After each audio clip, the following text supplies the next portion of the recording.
Bonjour à tous, je me présente Flavie Antérion, je suis en charge du marketing digital, chez Francair. Bienvenue à ce webinaire consacré à l'acoustique, un élément essentiel du métier de l'aéraulique, qui constitue un critère, incontournable de la qualité, d'une installation de CVC, mais qui en général est un domaine qui est plutôt confus. Et justement, nos experts se sont réunis aujourd'hui pour échanger autour de la thématique suivante: 1 heure pour comprendre l'essentiel de l'acoustique dans les réseaux aérauliques. Et dans le cadre de ce webinaire, j'accueille donc Olivier Robineau, qui est directeur de la promotion et des grands projets, Thibaut Darveblanc, qui est expert support technique produit, qui font tous les deux partie de la société Francair et qui sont venus aujourd'hui pour partager leur expertise sur le sujet. Donc, on va être ensemble pendant à peu près 45 minutes. Nous prendrons 15 minutes pour répondre à toutes vos questions en fin de séance. Je vous rappelle que vous pouvez poser toutes vos questions dans l'onglet situé sur votre droite intitulé Questions. Essayez de privilégier cet onglet plutôt que le chat. Nous, ça nous permet tout simplement de centraliser toutes vos questions pour y répondre plus facilement en fin de séance. Je vous invite également à activer le plein écran, tout simplement pour que vous puissiez mieux voir les slides. Surtout, n'hésitez pas à échanger. Bon webinaire à tous. Et Olivier, je te passe la parole. Merci Flavie. Bonjour à tous, Olivier Robineau. Alors, c'est pas mon titre de directeur de la promotion des grands projets qui m'autorise à vous parler d'acoustique aujourd'hui. C'est beaucoup plus ma grande expérience chez Francair dans ce métier, et puis quelques études auparavant quand même dans ce domaine. Alors, 1 heure pour tout savoir sur l'acoustique, bien évidemment, ça paraît ambitieux, mais écoutez, on a essayé de réunir en fait tous les retours que nous avons de ce métier, toutes les questions qui nous sont posées et répondre au cours de ce webinaire. Et bien évidemment, nous sommes tout à fait disposés et aurons beaucoup de plaisir à répondre aux autres questions qui nous seront posées à cette occasion. Alors, tout d'abord, un petit récapitulatif sur qu'est-ce que le son. Pour avoir une sensation auditive, en fait, 3 éléments sont indispensables. Le premier, c'est la source. Alors, on a représenté un diapason. Le diapason, c'est la référence pour la musique. C'est le La, et c'est un son, voilà, c'est une vibration, mais ça traduit bien cette notion de vibration qui va être perçue par notre oreille. Cette vibration, elle doit se déplacer dans un milieu. Alors, le milieu, pour nous, c'est simple, c'est l'air. Voilà, c'est très simple. On a illustré une goutte d'eau, enfin une pierre qui tombe dans une flaque d'eau, tout simplement parce que cette vibration dans l'air, on ne la voit pas. Par contre, c'est exactement le même phénomène qui se produit lorsqu'on jette une pierre dans l'eau. On a une onde qui se répand à une vitesse qui va aller en décroissant, tout simplement parce que le son et cette vibration, c'est avant tout de l'énergie. Et la seule solution pour réduire le son, c'est réduire son énergie, en fait, faire en sorte que cette énergie soit de moins en moins forte. Et puis, il y a le récepteur. Le récepteur de base, c'est notre oreille. On dit qu'elle est sensible entre 16 Hz et 20 000 Hz. En fait, elle est plus ou moins sensible entre 16 Hz et 20 000 Hz. Les fréquences sur lesquelles nous sommes le plus sensibles, c'est entre 250 et 1000 ou 2000 Hz. Voilà, donc c'est assez restreint. Sur les très basses fréquences, très hautes fréquences, notre sensibilité auditive est nettement réduite. Alors, l'oreille, c'est bien, mais ça ne donne pas des valeurs. Donc, pour ça, on va utiliser des sonomètres qui nous permettent de mesurer des niveaux globaux et des niveaux par fréquence. Alors, c'est quoi la fréquence? C'est simplement le temps de l'onde, enfin, le temps pendant lequel l'onde va faire une oscillation. Donc, cette fréquence, plus l'espacement entre 2 fréquences est long, plus la fréquence est basse, et plus le son est grave. Et inversement, plus cet espacement est court, plus la fréquence est haute et plus le son est aigu. Donc ça, c'est par rapport aux fréquences. Et encore une fois, suivant la fréquence, on va entendre plus ou moins, ce bruit va être plus ou moins gênant.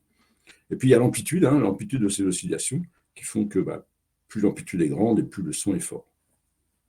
C'est assez basique comme explication. Donc Ce qu'on va retenir, nous, dans nos courbes et dans nos calculs, ce sont les fréquences. On ne va pas s'étaler entre 16 et 20 000 Hz, ce qui sont, encore une fois, des fréquences peu audibles, mais on va aller, en général, de 63 à 4 000 Hz, voire 8 000 Hz, mais à nouveau, même le 8 000 Hz, même parfois le 63 Hz.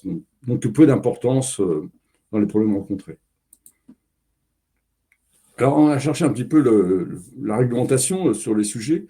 Elle n'est pas très précise. Elle est pas très, il ne se passe pas grand-chose. Les réglementations sont surtout retenues dans l'habitat, dans lesquels on va surtout se préoccuper des bruits de transmission entre les différents appartements et différents niveaux, et entre l'extérieur et l'intérieur. Voilà.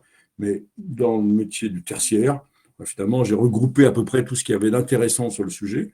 Alors, le plus contraignant, finalement, ce qui donne l'occasion des plus nombreux litiges, c'est le bruit de voisinage, finalement. Vous installez une pompe à chaleur extérieure ou une centrale d'air, et vous avez une émergence par rapport au bruit ambiant en continu. Donc, cette émergence, elle est plutôt facile à respecter en général en période diurne, et en plus, vous avez une tolérance de 5 dB. Donc, clairement, en période diurne, le niveau de bruit à l'extérieur est toujours plus élevé que la nuit. Par contre, en période nocturne, c'est là où le problème peut se poser. Il se pose en général, entre 22h et 7h, vous n'avez une tolérance que de 3 dB par rapport à l'ambiance, qui est déjà beaucoup plus faible que la journée. Voilà, donc là, c'est le gros sujet. Et bien évidemment, il est jamais très simple de connaître le niveau de bruit ambiant continu sans aller sur place faire des mesures. Il y a l'arrêté du 25 avril 2003 qui ne correspond qu'à l'hôtellerie et qui a comme une particularité puisqu'il autorise un niveau sonore, un niveau de pression acoustique de 30 dBA dans les chambres lorsque les installations sont centralisées et il autorise 35 dBA lorsque les équipements sont individuels. Bon, un peu paradoxal, c'est comme les mêmes personnes qui dorment dans la chambre, mais voilà, on autorise des niveaux sonores plus ou moins supérieurs. Cela dit, ça reste quand même plutôt bas, 30 dBA, NR25, c'est quasiment inaudible. Et puis, il y a quand même une norme, donc ça n'est pas une norme, on rappelle, n'est pas une obligation, mais cette norme est intégrée dans la démarche HQE pour les bureaux. Encore une fois, vous voyez sur la BAC, c'est quand même plutôt large. On se promène entre, par exemple, sur des bruits d'équipement, donc entre 45 dB et 33 dBA. Donc, vous voyez, c'est pas très, très rigoureux. En fait, aujourd'hui, qu'est-ce qui fait qu'on impose c'est le cahier des charges, CTP, qui normalement va devoir imposer un niveau sonore à respecter. Alors, on a bien sûr des préconisations, ça c'est vous trouvez dans le guide français. Donc, encore une fois, vous avez des exigences hautes, des exigences basses. Donc, basse, on peut considérer que c'est acceptable, mais pas très confortable. Et haute, c'est réellement ce qu'il faudrait atteindre pour que le bruit de l'équipement ne vienne pas se superposer au bruit ambiant et donc vienne interférer avec le bruit ambiant. Vous verrez tout à l'heure, la base, pour ne pas interférer sur un bruit ambiant, il faut toujours être 10 dB inférieur à ce bruit ambiant. Voilà. Et donc, encore une fois, ce sont les CCTP qui ont leurs exigences par rapport à ça. La recommandation, quand même, ce qu'il faut bien comprendre, c'est que c'est un petit peu comme la filtration. Plus on va chercher à atténuer du bruit, plus on va créer de la perte de charge et donc de la consommation d'énergie. Ou alors, on va s'autoriser des conduits extrêmement importants, d'autres solutions, extrêmement importants, avec des vitesses d'air extrêmement faibles. Mais là, c'est plutôt un problème d'architecture et d'encombrement des réseaux. Alors, une notion qui est incontournable et vraiment, c'est un sujet qui revient extrêmement souvent. J'ai un niveau sonore. On m'a indiqué un niveau sonore, mais c'est quoi en fait? Quelle est sa valeur? À quoi correspond-il? Première chose à savoir, s'agit-il d'une puissance acoustique ou d'une pression acoustique? Alors dans notre domaine, on essaie quand même d'être plutôt clair, mais il n'y a pas vraiment d'obligation par rapport à ça, de dire voilà, comment est mesuré un niveau sonore. Alors, ce qu'on appelle la puissance acoustique, c'est une valeur que vous ne pouvez pas entendre.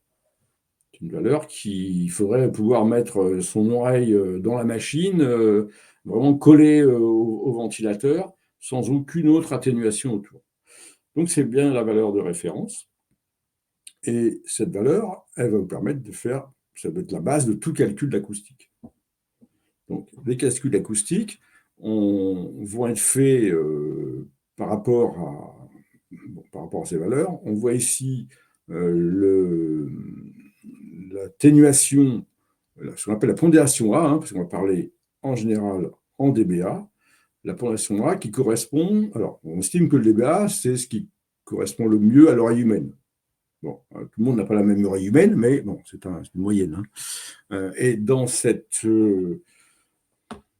par rapport aux fréquences, eh bien, vous voyez qu'on a des atténuations, comme l'oreille humaine a des pondérations qui peuvent être plutôt fortes, puisqu'à 63 dB, à 63 Hz, la pondération est de 26,7 dB.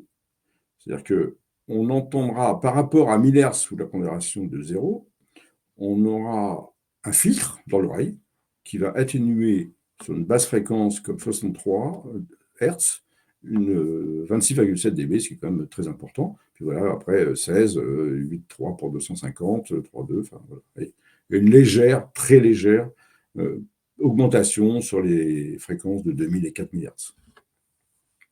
Donc ça, c'est la puissance acoustique. Vous n'avez pas de question à se poser autour de ça. C'est vraiment le niveau de bruit intrinsèque du ventilateur qui va être mesuré en laboratoire dans une chambre acoustique totalement réverbérante, qui pourra d'ailleurs être totalement équipée de réflecteurs, de déflecteurs, et qui a en général d'ailleurs même une petite correction à effectuer par rapport aux mesures faites à l'intérieur. Et puis la pression acoustique, et cette pression acoustique, elle, eh bien, elle dépend de beaucoup de choses. Elle dépend c'est clairement ce que vous entendez par contre, là, par rapport à la distance, mais elle va dépendre de la distance, de l'environnement, de la position du ventilateur ou de la grille par rapport à un mur. Enfin, voilà, ça, on verra après. Et là, encore une fois, on va parler en général en dBA ou en LPA. Ce qui est important, je l'ai bien en rouge, c'est que, en fait, c'est une pression acoustique, comme vous voyez très très régulièrement dans votre vie quotidienne, vous achetez un lave-vaisselle, il est donné à 43 dBA. S'il n'y a pas d'autres notions, s'il n'y a pas toutes les notions, en fait, parce que cette notion ne suffit pas à expliquer. Mais s'il n'y a pas d'autres notions, de savoir si vous êtes en champ libre à l'intérieur, si vous n'avez pas une notion de directivité, ce n'est pas une notion de distance à l'auditeur, ça n'a aucune valeur. Et vous n'avez pas de moyen de comparer deux niveaux sonores sans ces indications-là. Voilà, c'est là où je voulais dire que finalement, la remontée n'est quand même pas très exigeante par rapport à l'acoustique, que ce soit dans notre métier d'ailleurs ou dans l'ensemble des métiers qui ont rapport au bruit. Alors, aujourd'hui, on a deux niveaux qui se superposent. Ça s'est simplifié avec le temps, parce que moi, j'en ai connu 4 ou 5.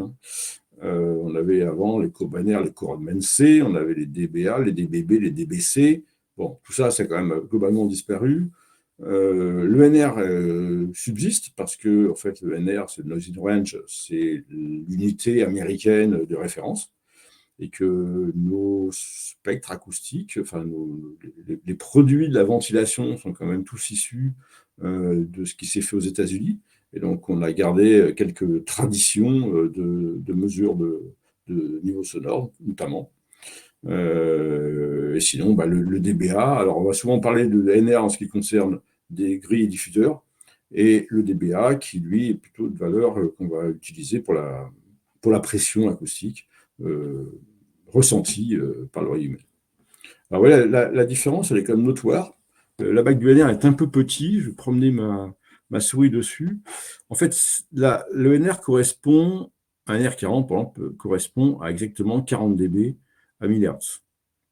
Et puis vous voyez, en fait, pour être NR40, il va falloir toujours, sur toutes les valeurs, être en dessous de sa courbe.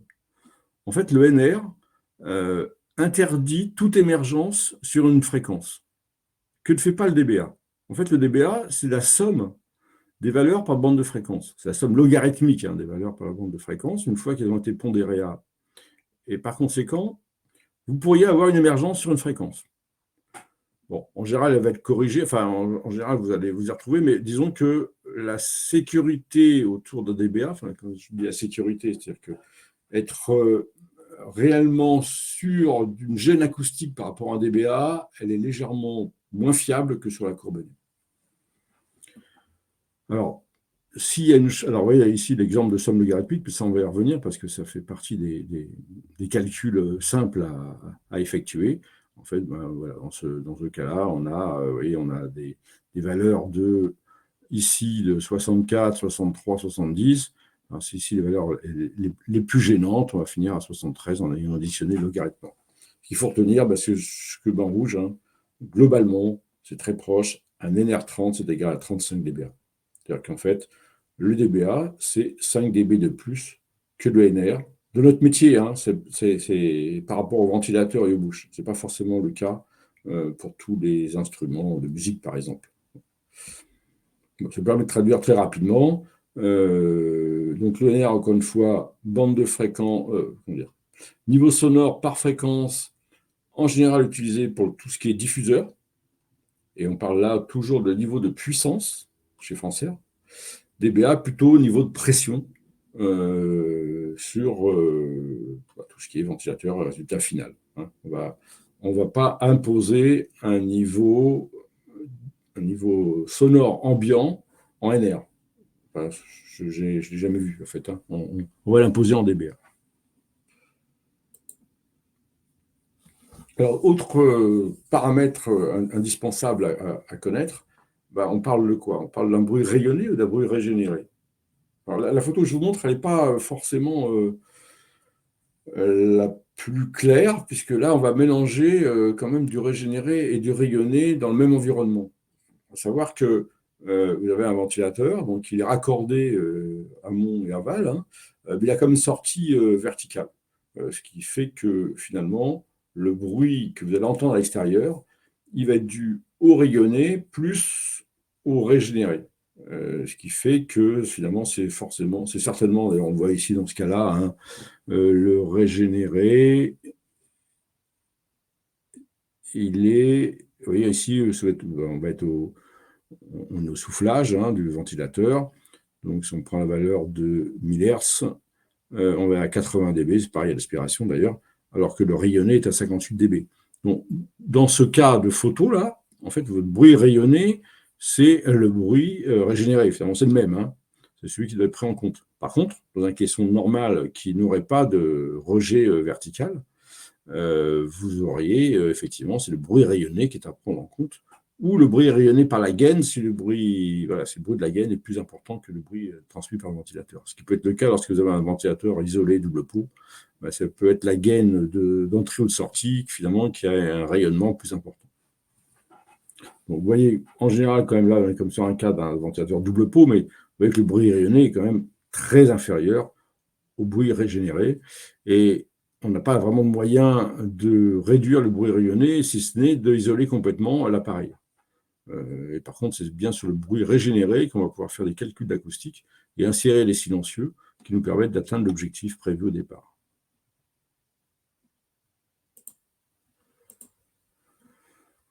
Alors, comment on fait l'addition logarithmique? Alors, c'est logarithmique, je ne sais plus lequel d'ailleurs, népérien, je crois. Non, je ne crois pas. Bon, enfin. Une petite courbe nous aide. Alors, comme je disais tout à l'heure, à partir de 10 dB, eh bien, la différence est quasiment nulle. Hein. Enfin, on ne va rien rajouter. Tout le monde sait aussi que lorsqu'on a deux sources égales, de bruit égal, il faut rajouter 3 dB. Par contre, voilà, ces sources qui vont s'additionner ne sont pas forcément égales, notamment entre les fréquences. Hein. Et donc, l'exemple ici il est plutôt symbolique. Alors, comment on fait? On a vraiment le choix. Hein. On va jongler entre les bandes de fréquences. On a vraiment le choix soit de prendre des valeurs qui sont très rapprochées, d'ajouter 3 dB, ou égales et rajouter 3 dB, ou des valeurs très différentes pour ne rien rajouter. Donc, c'est le cas ici, lorsqu'on additionne 58 à 63 Hz et 70 à 500 Hz. 70, il fait plus que 10 dB de 58, donc on garde le 70.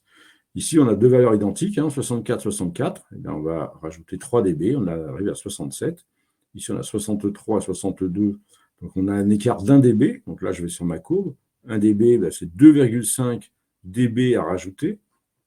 Donc, je vais rajouter mes 2,5. On les arrondit à 3. Et ainsi de suite. Voilà. Et puis, donc, sur les valeurs restantes de l'addition, on va recommencer l'addition.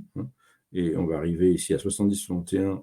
Encore une fois, on a 9 dB d'écart. Donc, 9 dB d'écart, on est sur une valeur à 0,5. Alors, on n'a pas pris en compte le 0,5 dans le calcul, ce qui est écrit ici. Mais ça fait 70. Et puis ici, on a 67 plus 66. On rajoute nos 3 dB, puisqu'on n'a qu'un dB d'écart. C'était de 5. 70 plus 70. Et on finit à 73 dB. Vous voyez que, quand on a un petit peu l'habitude, c'est quand même très, très vite. Ça permet quand même de valider des choses très rapidement sans passer par un calcul de logiciel.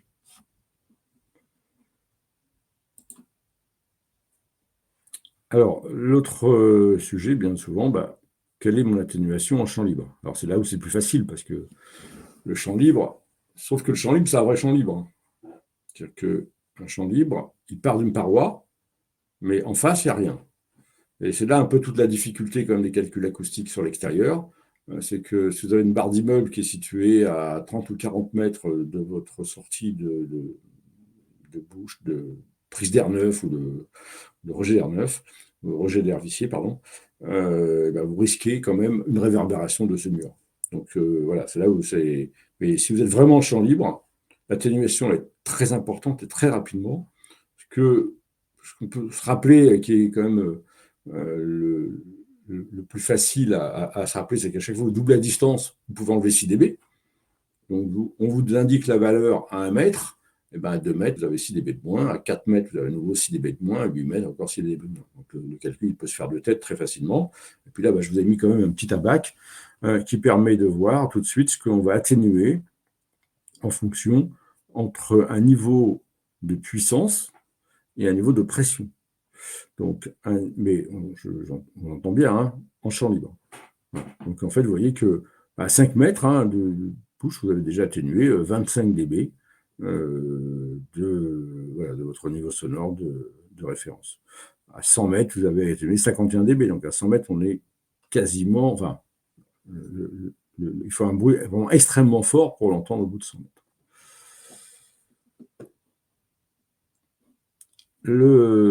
Alors, par contre, le facteur de directivité a de l'importance. Donc, un élément sonore fixé au sol, par exemple une tourelle, par exemple, eh bien, vous allez devoir rajouter 3 dB, puisque en fait, la partie à gauche, là, c'était vraiment un point, un niveau sonore de l'ambiance. Ce serait un haut-parleur suspendu dans le vide.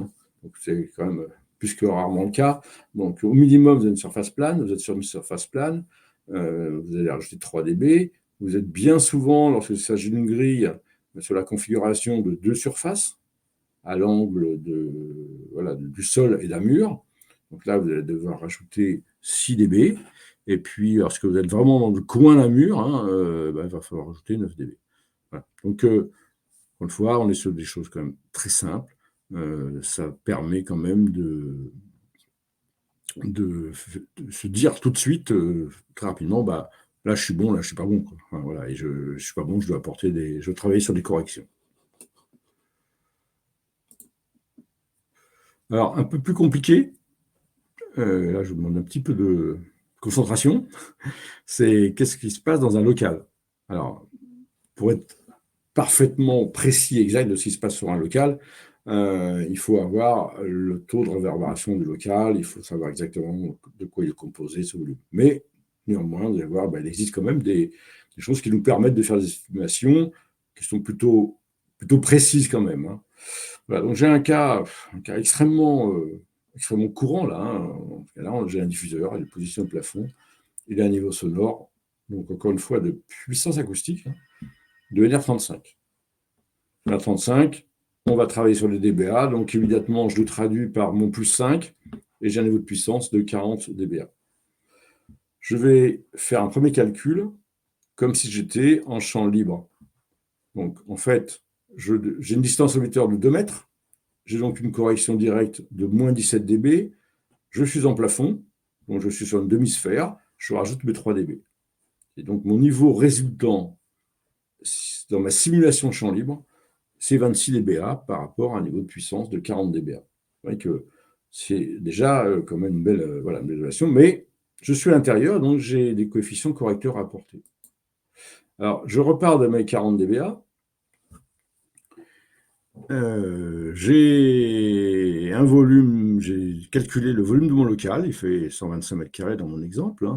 Ce 125 mètres carrés me permet de dire que j'ai une correction de moins 7 dB.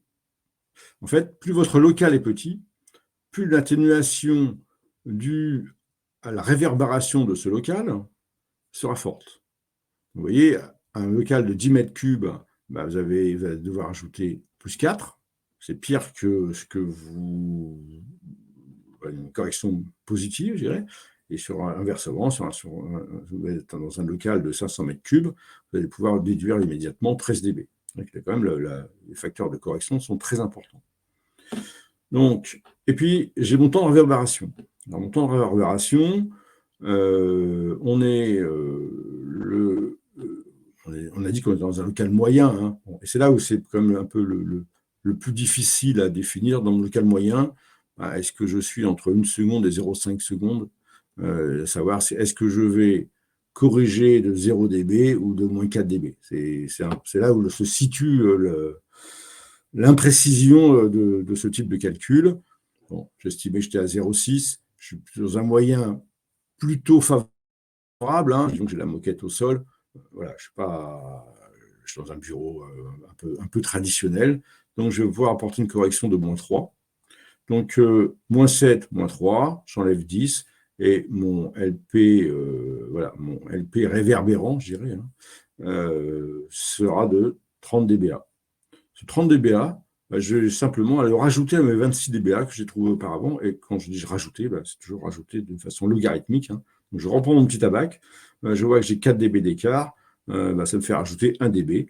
Et en fait, mon niveau sonore résultant, on peut estimer à 31 dBA, c'est plutôt précis. Alors, c'est aussi, c'est de l'importance parce que, en général, on sélectionne le diffuseur NR35, à part lorsqu'il y a des considérations un peu particulières, mais dans les bureaux, on va sur les NR35. Et ça veut dire que le bruit de ce diffuseur dans un bureau à peu près standard, il va être corrigé d'environ 9 dB. Vous voyez, 40 dBA, on a fini à 31 dBA. Alors, entre 10 et 8, je dirais. Mais c'est comme des valeurs à retenir. Le fait de travailler en puissance acoustique sur un diffuseur, il y a comme une marge de sécurité qui est plutôt importante. Et ça nous va bien parce que ça permet quand même de faire des installations confortables. L'autre sujet régulièrement évoqué par nos clients bureaux d'études, c'est surtout, aujourd'hui, tous nos ventilateurs, nos centrales sont équipés de moteurs d'IECM, variation. On va faire du débit variable, on fait de la modulation de débit. Enfin, voilà, le débit d'un ventilateur et donc le niveau sonore indiqué sur la fiche technique d'un ventilateur est forcément soumise à la variation de vitesse de rotation. Et donc fluctue, en fait. Donc, on cherche à savoir comment elle fluctue. Voilà, la formule, elle est là, elle est pas si complexe que ça, mais bon, si on la traduit en plus, comme je l'ai traduit sur le petit tableau, ça devient encore plus simple. Le plus 10%, donc vous avez un ventilateur qui tourne à 1000 tours. Si tourne à 1100 tours, vous allez avoir 2 dB de plus. Si tourne à 1200 tours, 4 dB de plus. Vous voyez que c'est plutôt simple à utiliser. Et surtout, ce qui revient le plus fréquemment, c'est j'ai un niveau sonore d'un ventilateur en grande vitesse. Qu'est-ce qui se passe en petite vitesse? C'est 15 dB, vous avez 100% d'écart. Vous allez pouvoir déduire 15 dB entre la grande vitesse et la petite vitesse sur toutes les bandes de fréquence. Voilà. Donc, vous pouvez tout de suite dire, en grande vitesse, j'aurai 75 dB, par exemple, dans mon parking. En petite vitesse, je serai à 60 dB. Alors, l'autre sujet qu'il faut savoir, mais en fait, on va quand même plutôt le gérer grâce à des calculs avec notre logiciel, parce que c'est quand même... lorsqu'on atténue du bruit avec un silencieux, on a un risque de régénérer du bruit, voire de régénérer plus de bruit qu'on a atténué. Un silencieux, c'est un obstacle. Donc, tout obstacle génère du bruit. Votre grille génère du bruit, votre clapet coupe-feu génère du bruit, ou en atténue. Un clapet coupe-feu, par exemple, il est en produit un matériau absorbant. Donc, si on passe à une vitesse plutôt lente sur le coupe-feu, on a une chance d'atténuer, pas grand-chose parce qu'il est très court, donc, mais il y a 1 ou 2 dB. Par contre, si on passe très vite, la lame crée forcément un obstacle dans la veine d'air et va générer un bruit important. Alors ici, vous avez un petit abac qui permet quand même d'avoir des notions autour de ça. Alors, je vais Nervin, et Nervin, c'est quand même extrêmement compliqué, et on est là clairement dans un auditorium, une salle voilà, où il faut vraiment un silence impressionnant.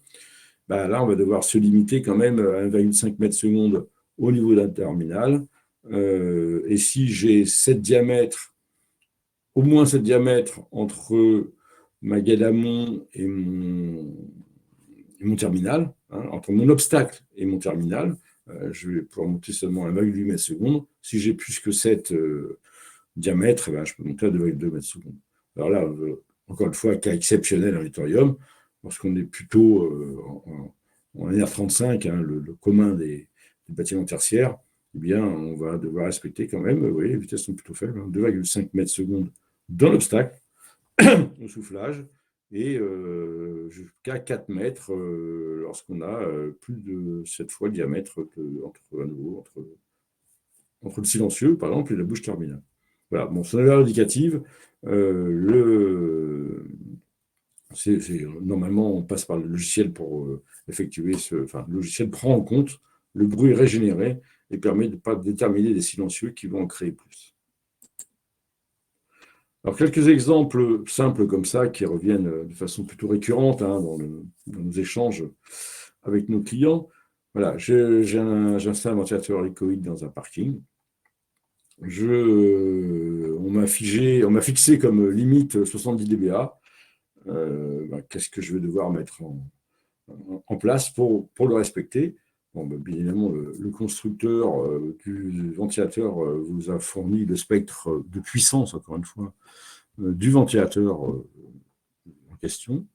Encore une fois, on va le pondérer selon le spectre A pour obtenir un niveau en dBA. On voit que le niveau atteint est de 86 dBA, donc il est nettement supérieur au niveau exigé dans ce parking. Alors, sachant que j'ai pris le cas d'un parking sciemment, parce qu'un parking, c'est un endroit extrêmement réverbérant. Donc, vous ne pouvez absolument pas vous fier à la distance ou à quoi que ce soit pour dire j'aurai beaucoup moins que mon niveau de puissance. Donc, le conseil que je peux donner, c'est vraiment dire j'ai mon niveau de puissance et je travaille avec. Et je ne tiens pas compte de. De toute façon, la distance n'a pas réellement d'incidence, puisque vous devez 70 dBA, quelle que soit la distance du ventilateur. Et voilà, donc restez sur ce niveau de puissance. Donc là, j'ai la solution. Peut-être que le plus simple dans mon installation, ce serait d'utiliser un silencieux diabulbe circulaire. Je vais pouvoir le fixer directement sur mon ventilateur. Donc, ça ira au niveau montage, ça va être beaucoup plus simple, et ce sera plutôt esthétique. Et est-ce que ça va suffire? Donc, je teste mon SCN 630, qui en l'occurrence n'a pas d'atténuation à 63 Hz. Il ne va atténuer qu'à partir de 125 Hz. Mais je vois qu'avec mon calcul, encore une fois, ma somme logarithmique à la fin, je vais atteindre 69,5 dBA au soufflage de mon ventilateur. C'est un niveau de puissance. Donc, je suis serein, je ne risque pas de problème. On ne risque pas d'amplifier le niveau de puissance du ventilateur, donc je serai forcément en dessous. Donc voilà, je peux dire que je suis bon très rapidement. Mon installation, elle est faisable. J'ai un silencieux qui ne prendra pas trop de perte de charge, qui ne va pas réverbérer de bruit. Voilà, j'ai fait un calcul rapide, mais il est juste. Ça me permet de valider mon installation. Autre calcul extrêmement fréquent, voilà, j'ai une question d'extraction, il est tout près de la grille de rejet et on m'impose 45 dBA à 5 mètres de ma sortie. Encore une fois, donc du coup, on va se retrouver en champ libre. Encore une fois, comme ça, en faisant un calcul aussi rapide, on ne peut pas tenir compte de la réverbération de ce qu'il pourrait y avoir autour. Alors, je sais qu'aujourd'hui, il y a quand même des bureaux d'études qui sont capables de faire des estimatifs de réverbération uniquement avec Google Maps, hein, qui ne sont pas obligés de se déplacer sur le site pour faire des mesures concrètes. Alors, ça reste des estimations, mais qui arrivent à être quand même assez précis pour pouvoir agir rapidement. Donc, dans mon cas, eh bien, j'ai un niveau sonore de ce caisson de ventilation, en l'occurrence un Modus ECM, hein, qui est de 68 dBA. Je vais... bon, 68 dBA, je vois que par 45 dBA, rapidement, comme ça, je ne vais pas pouvoir atteindre mes 45 dBA à 5 mètres. Il faut que je trouve une solution. J'ai très peu de place pour installer un piège à son. Par contre, je sais qu'il y a les grilles acoustiques. Ces grilles acoustiques va peut-être me permettre de résoudre le problème. Ben, je vais vérifier tout de suite, hein. Donc, ma grille acoustique, ben, c'est très simple, hein. Suivant, c'est elle est simple ou double, hein. Ici, on a pris en l'occurrence une simple. On va d'abord tester avec une simple, et puis après, on passera à la double si ce n'est pas suffisant. Bien, avec une simple, on va atténuer 6 dB à 125 Hz. Encore une fois, 0 à 63, hein, mais bon, c'est pas forcément le problème. 63, on va le voir après. Voilà, l'atténuation suivant les bandes de fréquence. J'ai donc en sortie de grille une atténuation globale. Alors, je ne vous ai pas refait le calcul, mais bien évidemment, à chaque fois, je repasse par le calcul de l'addition logarithmique. 62,5 dBA. Est-ce que c'est suffisant par rapport à mon cas? J'ai une atténuation de distance de 25. Je suis à 5 mètres, hein. J'ai une augmentation due à la directivité. Je suis sur un quart de sphère, parce que ma grille est sur un mur et je suis près du sol. Je vais rajouter mes 6 dB. Je fais à nouveau ma somme logarithmique et je trouve 43,5 dBA. Donc, dans ce cas-là, à 5 mètres, je peux être serein. Encore une fois, si je n'ai pas de sujet de réverbération externe, je suis serein, je suis à 43,5. J'ai validé ma conception, mon installation. Voilà, je n'ai pas besoin de me lancer dans des choses beaucoup plus complexes que ça. Après, on peut toujours chercher à être beaucoup plus précis, mais là, on est déjà très proche de la réalité. Alors, qu'est-ce que nous avons comme gamme à proposer? Alors, on va être rapide, hein, je ne suis pas là pour vous vendre des silencieux, mais pour expliquer comment ça marche. On a deux gammes de silencieux, on appelle les arpèges et les octaves. L'arpège, très simple, hein, un voile de verre, on va atténuer tout le long du silencieux. Un peu plus technique, un peu plus original, c'est l'octave. En fait, il est composé d'un absorbeur et d'un résonateur, donc des plaques des parties qui sont en tôle pleine et qui vont servir à amplifier certaines fréquences pour mieux les atténuer après. Bon, c'est un peu vicieux comme système, mais ça fonctionne. Et d'avoir les comparatifs après. Octave, il est donc plutôt basé sur il est meilleur sur l'atténuation des basses fréquences. Par contre, il est beaucoup moins bon sur les hautes fréquences. Mais ce n'est pas forcément gênant et c'est bien le calcul qui va nous permettre de dire lequel il va falloir optimiser. Et puis, il existe tout un tas d'options, hein. On peut mettre un métal déployé pour éviter les salissures, par exemple, ou les érosions. Des bords profilés, alors ça c'est très recommandé quand même, parce qu'en général, on n'a quand même pas des vitesses, on n'a pas de vitesse très lente dans les gaines, donc on va miser les pertes de charge, on va réduire les turbulences, on va réduire la régénération. Voilà. Et puis voilà, tout ce qui peut se faire en termes d'options sur les silencieux, je dirais traditionnels, hein. Ensuite, il y a des silencieux moins traditionnels, mais on les a vus un peu tout à l'heure, hein, les silencieux circulaires qui sont parfaitement adaptés aux ventilateurs axiaux, l'hélicoïde, et qui permet d'éviter toutes les pièces de transformation, hein, qui sont quand même des coûts plutôt importants dans une installation. Les grilles acoustiques, pas très connues, mais qui aident beaucoup à régler de nombreux problèmes lorsqu'on n'a pas la place d'installer des silencieux dans les réseaux. Surtout, n'oubliez pas qu'un silencieux dans un réseau, selon l'endroit où il est placé, il y a toujours un risque de régénérer du bruit après le silencieux. Voilà. Si vous traversez une zone à nouveau bruyante, alors que vous avez installé un silencieux entre la centrale,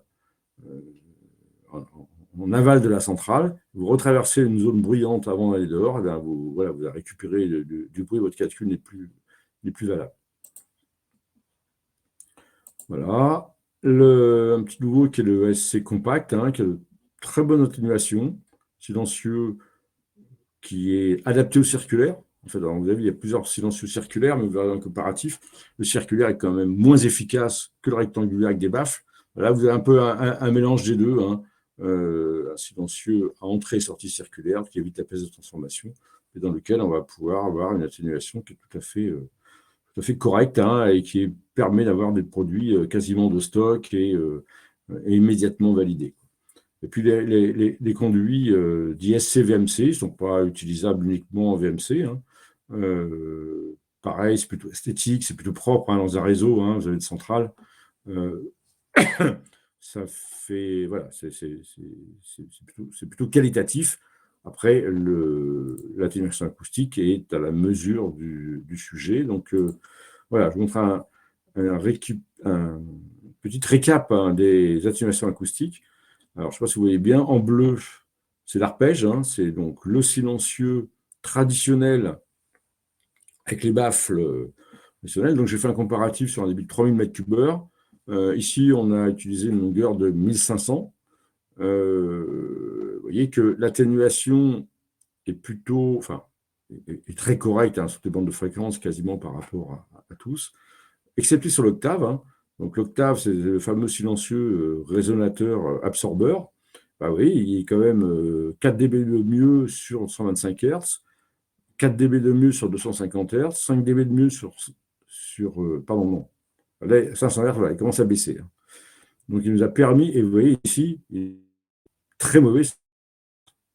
Par contre, bah, les 4 dB qu'on a gagnés ici, ils étaient peut-être indispensables pour atteindre l'objectif global souhaité dans cette configuration, qui est plutôt souvent le parking d'ailleurs.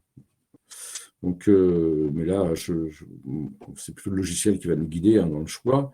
Vous voyez ici les silencieux circulaires. Alors, gris clair, le silencieux circulaire sans bulbe, donc un diamètre 160 en 120, et le gris foncé, hein, avec bulbe.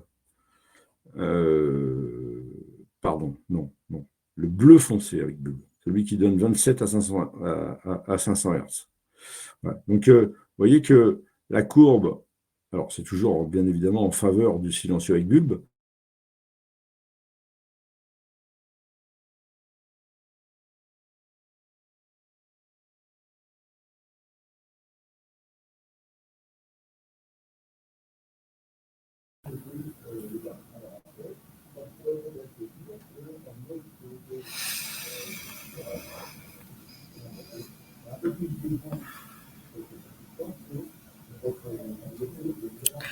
On a été coupé avec Olivier.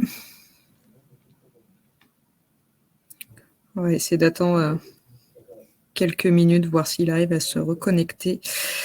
Sinon, on passera la main à Thibaut pour la suite.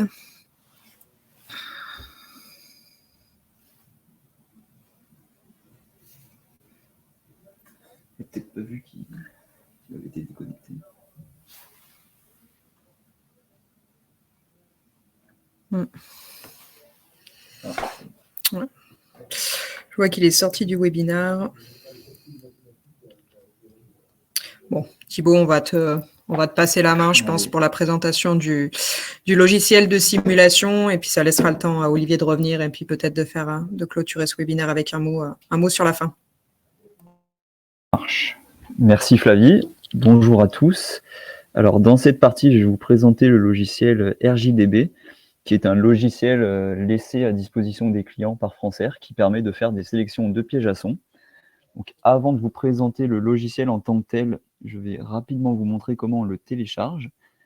Donc, je vais partager mon écran.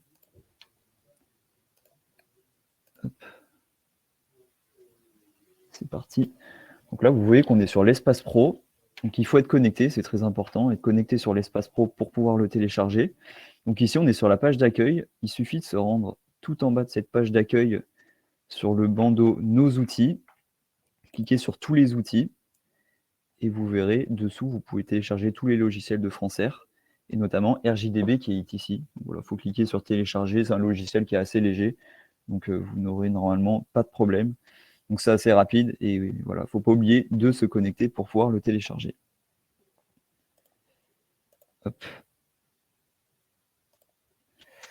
Maintenant, concernant le logiciel. Alors, il existe deux fonctionnalités différentes sur ce logiciel. La première fonctionnalité, c'est la recherche de pièges à son, et la deuxième fonctionnalité, c'est l'étude de réseau. Alors, la recherche de pièges à son, c'est une fonctionnalité assez simple, en fait, où on va modéliser une CTA, puis un piège à son placé en sortie de CTA, et ensuite, on va calculer la puissance acoustique en sortie de piège à son, et non pas la pression acoustique. Et l'étude de réseau qu'on a juste après, ça modélise la CTA, le réseau donc entre la CTA et la bouche de sortie qu'on veut étudier, et on va obtenir un niveau de pression acoustique. Donc voilà, Olivier vous a présenté les notions de pression et puissance acoustique. Pour la recherche de pièges à son, on est sur une puissance, et sur l'étude de réseau, on est sur une pression. Voilà pour ça. Maintenant, je vais passer au cas concret rapidement, ça permettra de mieux visualiser. Je repartage mon écran. Hop. Je suis revenu. Pardon. Heureusement, c'était presque terminé.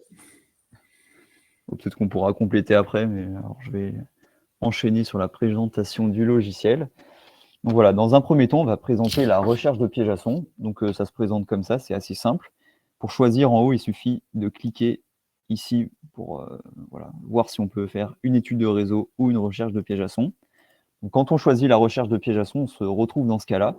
Donc pour rappel, la recherche de pièges à son, on modélise la CTA, le piège à son, et on regarde l'objectif acoustique, s'il est atteint ou pas. Donc, dans un premier temps, pour la recherche de pièges à son, il est nécessaire de rentrer les caractéristiques de la CTA. Donc, c'est le débit et le spectre acoustique. Donc, si on n'a pas le spectre acoustique de la CTA, on peut, ici, dans les options, choisir, par exemple, un niveau sonore global en dBA, en dB, etc. Ou si c'est une CTA dont on n'a pas la fiche de sélection, peut-être parce que c'est un vieux modèle, on peut faire une estimation en fonction du point de fonctionnement du niveau sonore qu'on aura. Voilà, ça permet de déterminer les caractéristiques de la CTA. Ensuite, en cliquant sur l'onglet Sortie, on va déterminer quelle est la dimension du réseau qui est juste après la CTA. Donc, on peut choisir le matériau du réseau, ses dimensions circulaires, rectangulaires, le diamètre et le débit entrant, qui normalement est le même que celui qu'on a rentré juste avant pour la CTA.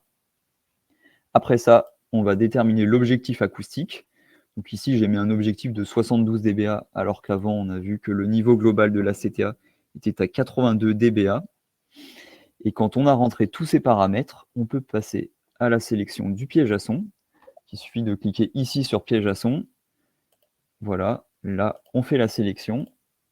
Et on voit qu'on a plusieurs onglets qui nous permettent de choisir différentes options. On peut sélectionner des silencieux circulaires et rectangulaires.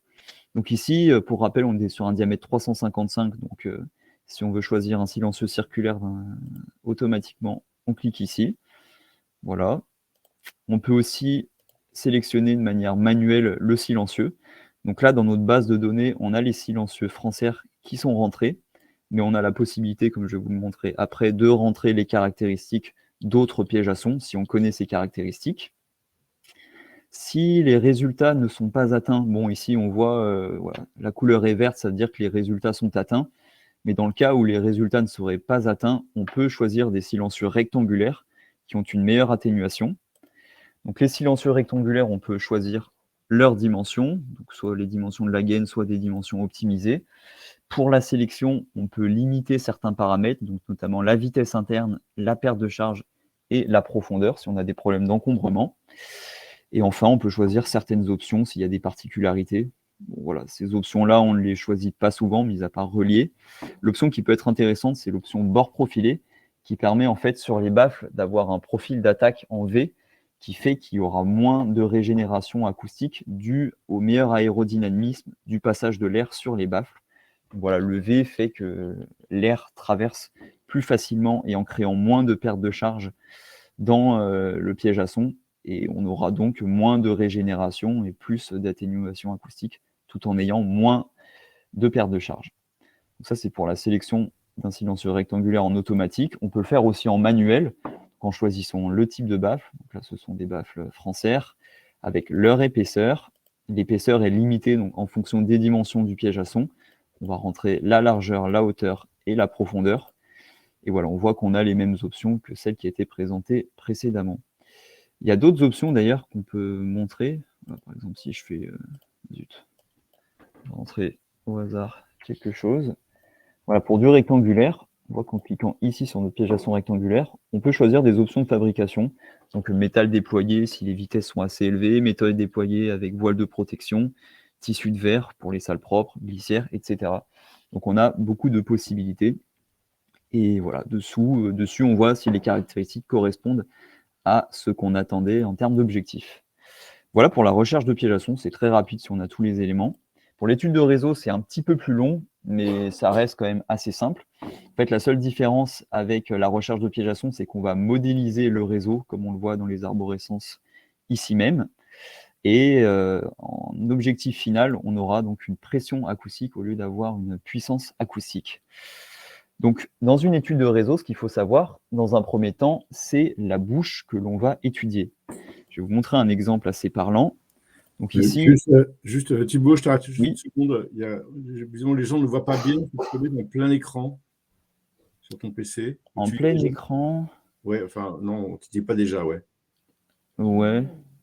Ah, je peux zoomer. Ah, ok, oui, d'accord. On va essayer. Par contre, sur le logiciel, je peux pas zoomer. Bon, dommage. Mais de toute façon, je vais expliquer rapidement ce qu'on peut faire. Non, ça sera assez Mais parlant là, c'est avec les déjà mots. mieux, là. Je pense, Ok. ouais. Pourtant, j'ai rien bougé. Et donc, ce qu'il faut savoir sur une étude de réseau, c'est la bouche critique. En fait, la bouche critique, ce sera souvent la bouche qui est la plus proche de la CTA, parce que forcément, il y aura plus de son. Le son n'aura pas été amoindri par la distance. Mais souvent, on va pas, enfin, dans d'autres cas, on ne choisira pas forcément la bouche la plus proche. Par exemple, on peut choisir une bouche qui dessert des pièces plus critiques. Si par exemple, on a une bouche qui dessert le local poubelle, on ne va pas forcément l'étudier, même si c'est la plus proche. On choisira plutôt une bouche qui dessert des chambres. Ou alors, on peut choisir des bouches qui ont des vitesses d'air plus élevées parce qu'il y aura plus de régénération et donc ça fera office de bouche plus critique d'un point de vue acoustique. Donc, dans le cas que j'avais là, on peut visualiser sur des plans. Donc là, on a la CTA, ça débouche sur un étage inférieur. Et là, c'est assez pratique. Le client a entouré les bouches critiques qu'il voulait qu'on étudie. Donc voilà, c'est bien d'être fixé avant de se lancer dans l'étude. Ensuite, ce qu'il faut, c'est tout simplement modéliser le réseau, donc en dessinant les coudes, les conduits. Voilà, pour chaque conduit, on va mettre la longueur. Pour les coudes, on met 90 degrés, etc. On a la possibilité aussi de rentrer des régénérations. Par exemple, ça peut être un clapet coupe-feu qui va créer un petit peu de bruit de par le fait qu'il génère de la perte de charge avec sa lame. On va aussi créer des pièces de transformation. Donc ça, c'est quand on a un changement de dimension au niveau de la gamme ou alors un changement de débit. Et voilà, il faut simplement modéliser ce qu'on a, je vais vous montrer ici, ce qu'on a depuis la CTA jusqu'à la bouche finale. Donc pour le soufflage, il faut simplement suivre le réseau vert. Vert, c'est le soufflage qui débouche à l'étage du dessous. Et on va jusqu'à la bouche.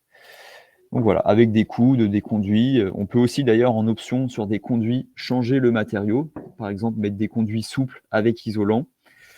Ou aussi sur les tronçons, changer, mettre de la gaine en tôle au lieu, enfin en béton au lieu de tôle. Voilà, on a quelques possibilités. Les deux points sur lesquels je voudrais rebondir, c'est la bouche d'extraction. Donc la bouche finale, elle peut générer une certaine perte de charge. Donc c'est important d'avoir le plus d'éléments possible sur celle-ci, notamment sa surface libre, sa directivité. Comme l'a dit Olivier, son placement peut influer sur le son qui va être créé au niveau de la pièce. Si par exemple on est dans un angle de 2 murs ou de 3 murs. La distance à l'auditeur est aussi très importante. Quand on veut avoir un objectif, c'est bien de savoir à quelle distance de la bouche on veut avoir cet objectif. Et enfin, le débit, mais qui est pré-rentré dans les tronçons ci-dessous. Voilà. Et au final, on doit aussi déterminer notre espace d'arrivée. Qu'on l'a vu, c'était un facteur déterminant pour corriger le niveau sonore obtenu au final. Donc, on peut choisir en champ libre ou en local fermé, avec le volume qui est important, comme l'a dit Olivier. Le temps de réverbération est aussi très important pour savoir ce qui va être augmenté, ce qui va augmenter le son. Et enfin, on peut choisir le type de niveau sonore qu'on veut avoir au final, donc en NR, en LPG ou en NC. On a plusieurs possibilités. Et voilà, sur ce plan, on voyait que les pièges à son étaient placés au début juste à côté de la CTA, ici et ici. Donc on les a placés dans l'arborescence. Et après, le mode de sélection correspond à ce qu'on a vu juste avant dans la recherche de pièges à son. C'est le même onglet. D'ailleurs, ce que je ne vous ai pas montré, c'était rentrer des caractéristiques de pièges à son qui ne sont pas forcément de Francer. Donc, il faut simplement cliquer ici dans sélection, caractéristiques connues, et vous rentrez les caractéristiques d'atténuation et de régénération de votre piège à son. Voilà, bon, c'est pas forcément un tutoriel et je suppose que vous aurez d'autres questions, mais c'est quand même un logiciel qui est très facile à prendre en main, simple d'utilisation, très rapide. Donc voilà, si vous avez des problèmes, vous pouvez contacter votre commercial de région et par son intermédiaire, on pourra répondre à vos questions. Mais voilà, pour résumer, c'est quand même un très bon outil qui permet d'aller assez vite, qui a des résultats assez fiables. Par contre, c'est un logiciel d'estimation, non pas un logiciel de simulation acoustique. Voilà, on n'a pas la prétention de vouloir remplacer de vrais logiciels de CFD qui ont des équations beaucoup plus complexes, qui prennent encore d'autres éléments pour voilà, étudier correctement quel sera le résultat acoustique final. Mais en tout cas, ça fait des estimations qui sont assez fiables. C'est un outil que vous pouvez utiliser pour avoir des résultats qui seront corrects. Voilà pour ma partie et pour le logiciel. Juste, oui, un petit truc pour éditer votre rapport. Vous avez juste à cliquer en haut. Ça vous sort un rapport avec les caractéristiques qu'on a vues précédemment que vous pouvez éditer en PDF. C'est assez simple. Voilà pour le logiciel. Je vais passer la parole à Flavie. Et voilà. Merci Thibaut. Alors, ce que je vais faire, moi, de mon côté, c'est que je vais vous partager le lien vers le logiciel, justement. Tac. Donc, comme l'a dit Thibaut, pour accéder au logiciel RJDB, il est essentiel que vous soyez en mode connecté sur l'Espace Pro, donc que vous ayez un compte Espace Pro ou que vous soyez un bureau d'études. Hop, est-ce que tu peux juste revenir sur la slide, s'il te plaît, Thibaut? Alors, ce qu'on va faire, c'est je vois qu'on est proche de l'heure finale. On va prendre quand même 2-3 minutes pour répondre aux questions. De toute façon, pas de panique si jamais on n'a pas le temps de répondre à toutes. On vous enverra un petit mail derrière avec notamment le replay de ce webinaire ainsi que la réponse à toutes vos questions. Cette FAQ sera également directement accessible sur le site Francer dans la rubrique Nos conseils d'experts. Vous pouvez retrouver aussi l'ensemble de nos webinaires. Alors, on va essayer de les prendre dans l'ordre. Alors, Thibaut, une question pour toi, je pense. Pourquoi RJDB ne prend pas en compte la fréquence de 8 kHz? Alors, je sais pas si ça va faire doublon au niveau du micro, merci. Pourquoi ça prend pas en compte la fréquence de 8000 Hz? Je ne sais pas, c'est pas moi qui ai programmé le logiciel. Mais c'est pas quelque chose qui a été sélectionné, parce qu'on n'a pas forcément tout le temps la fréquence de 8 Hz. Oui, alors pourquoi? Tout simplement parce que la majorité des courbes que nous avons, des mesures qui sont faites sur les ventilateurs et les centrales, ne prennent pas en compte la fréquence de 8000 Hz. Parce qu'en fait, elle n'est jamais, par rapport à ce type d'équipement, elle n'est jamais prépondérante et ce n'est pas elle qui nous pose problème. Donc voilà, c'est toujours embêtant d'avoir des pages de calcul avec des vides à l'intérieur. Si on mettait 8000 Hz, ça veut dire que régulièrement, la case des 8000 Hz n'était pas remplie parce qu'on ne connaît pas la niveau sonore à 8000 Hz du ventilateur ou de la centrale. Voilà, tout simplement. Merci Olivier pour ce complément d'information. Est-il possible de prendre en compte un isolant acoustique intérieur dans les gaines et dans les calculs acoustiques? Ça, Olivier, c'est peut-être plus pour toi. Alors, c'est toujours possible quand on fait un calcul manuel, bien évidemment, puisqu'on connaît l'atténuation, enfin les isolants acoustiques indiquent l'atténuation qu'ils peuvent procurer. Après, ce n'est pas forcément si simple à manier parce que en fonction du diamètre de la gaine, cet isolant, ce type d'isolant, on va avoir des résultats différents. Après, je ne sais pas dans le logiciel, Thibaut, si tu peux intégrer.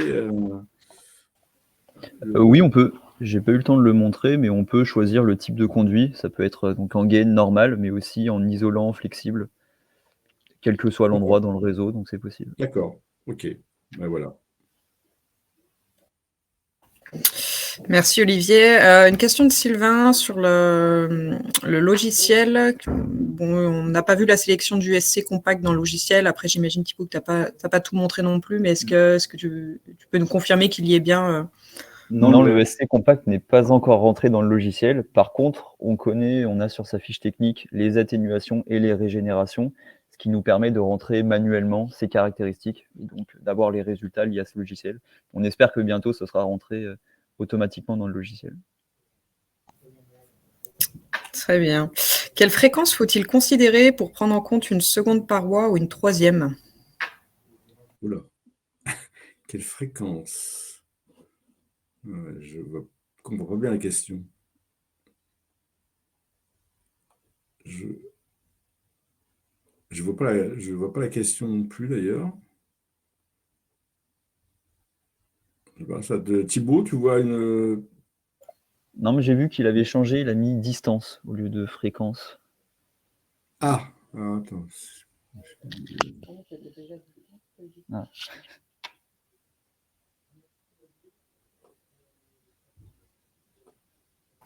Bon, on va laisser le participant peut-être clarifier sa question. Je vais en prendre une autre. Une question de Anne-Laure sur le type du diffuseur qui ne serait pas pris en compte au niveau des grilles, des rondes. Thibaut, je te laisse répondre à celle-ci. Type de diffuseur. Oui, en fait, les éléments qu'on va prendre en compte, ce sera la surface libre. Donc, non grille, rectangulaire ou ronde, c'est pas forcément un élément qu'on va rentrer. Par contre, voilà, si on prend en compte la perte de charge, la vitesse de l'air quand il traverse la grille, ça nous permet déjà d'avoir des éléments sur la régénération, voire l'atténuation de la grille. Mais voilà, grille ou ronde, ça, on le fait pas forcément. Et puis pendant qu'on y est, Thibaut, une question de Sébastien, y a-t-il une passerelle entre RJDB et Revit, le logiciel pour les bâtiments? Ça serait vraiment pas mal, mais non, on n'a rien du tout là-dessus. Donc, il faut faire manuellement en regardant précisément ce qu'on a sur Revit. Mais ça serait pas mal pour que ça aille vite, mais malheureusement, on n'a pas cette possibilité. Pas encore. Pas encore. Tout viendra un jour. On n'a pas l'air d'accord. Bon. Très bien. Bon, ce que je vous propose, il est 12h03, c'est qu'on clôture. De toute façon, je rebalayerai toutes les questions. Thibaut et Olivier y répondront par écrit. On mettra donc encore une fois toutes les réponses à ces questions disponibles directement sur la FAQ sur le site français, rubrique Nos conseils d'experts. Merci à tous pour ce webinaire. On espère que vous serez aussi nombreux pour les prochains. Pour connaître la date des prochains webinaires, je vous invite à vous rendre sur le site donc france-r.com. On publie régulièrement toutes nos actualités, mais également tous nos conseils d'experts, le dossier technique, réglementation, des livres blancs également. On est en train de mettre en place pas mal de livres blancs, donc n'hésitez pas à aller faire un tour. Et puis, je vous souhaite un bon appétit et une bonne journée à tous. Merci. Merci, au revoir. Au revoir. Désolé la coupure involontaire, heureusement, c'était juste avant la fin. Pas de problème, Olivier. Je pense que tu avais quasiment fini, donc on s'en est bien sorti. Voilà. Au revoir. Au revoir. Au revoir.